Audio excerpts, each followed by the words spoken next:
This is the third video in our probability unit, so we'll call this lesson 1.3 if you want to title the notes you're taking.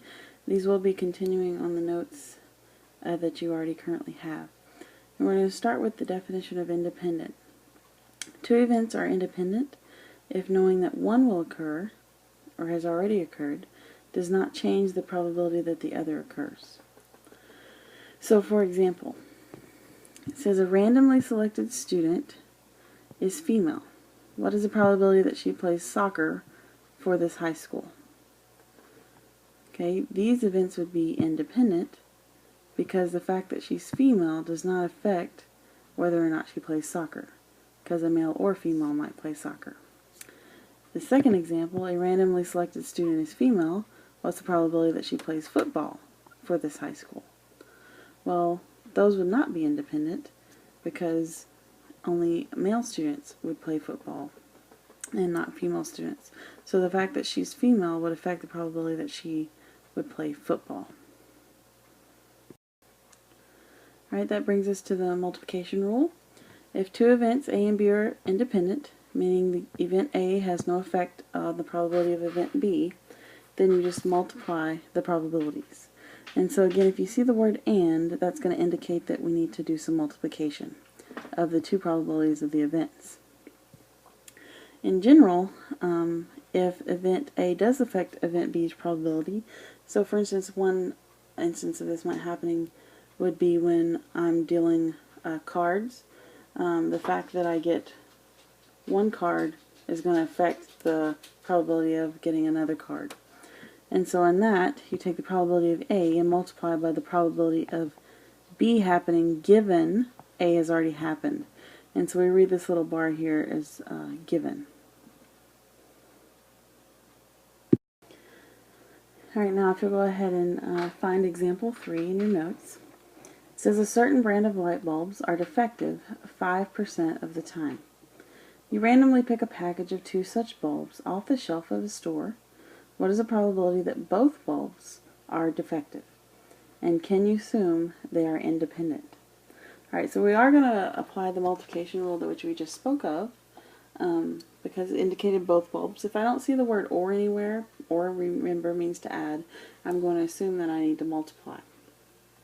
And I can assume that these events are independent, that the fact that the first bulb being defective really doesn't have any effect on the probability of the second bulb being defective.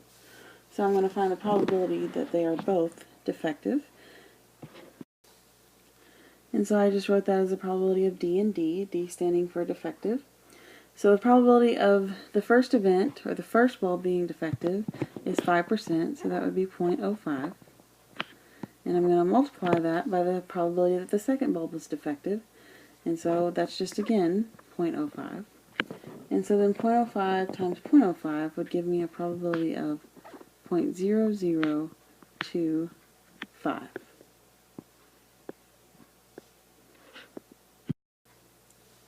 Okay, example 4 states if the probability of event A is equal to 0.45 and the probability of event B is equal to 0.35 and A and B are independent, meaning A does not affect B and B does not affect A, find the probability of A or B. And so this is going to take us back to our addition rule because of the word "or." And so this first question we need to ask ourselves is A and B disjoint, or are A and B disjoint? And the answer is no, they're not, because independent events cannot be disjoint. And remember, disjoint just means that these events could not happen at the same time. And so since we know that they are not disjoint, we have to apply the formula we see here. And this is the addition formula for probability. Whenever we see the word "or," this is usually the one we're going to apply. And we're always going to add when we see the word "or." So the probability of event A is 0.45 added to the probability of event B, which is 0.35, and then we're going to subtract off the probability of events A and B. Now how do we find that? We're going to apply the multiplication rule we just found out.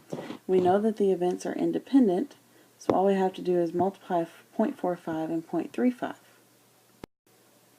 And after doing some calculations, we come up with a probability of 0.643.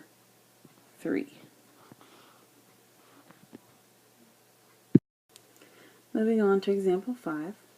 Suppose I will pick 2 cards from a standard deck without replacing them. What is the probability that I select 2 spades? So first of all, I know I'm selecting 2 spades, so I'm going to be applying the multiplication rule because I didn't see anywhere the word or. And so since I'm applying the multiplication rule, I need to ask myself, are these cards independent?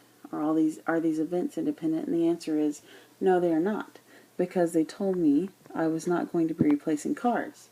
So once I select a card, then I have fewer cards to choose from, which affects the probability of the second event. And so I have to apply this formula, which says take the probability of A and multiply it by the probability of event B, given that event A has already occurred. And so this is asking about the probability of a spade and then selecting another spade. There are 13 spades out of a total of 52 cards in a deck. And of course you can reduce that to 1/4 if you choose. And I'm going to multiply that by the event of getting another spade. Well, now since I didn't replace that card, I now have only 12 spades out of 51 to multiply by. And so then multiplying those probabilities together, I'm going to come up with a probability of 1/17, which is equal to 0.059.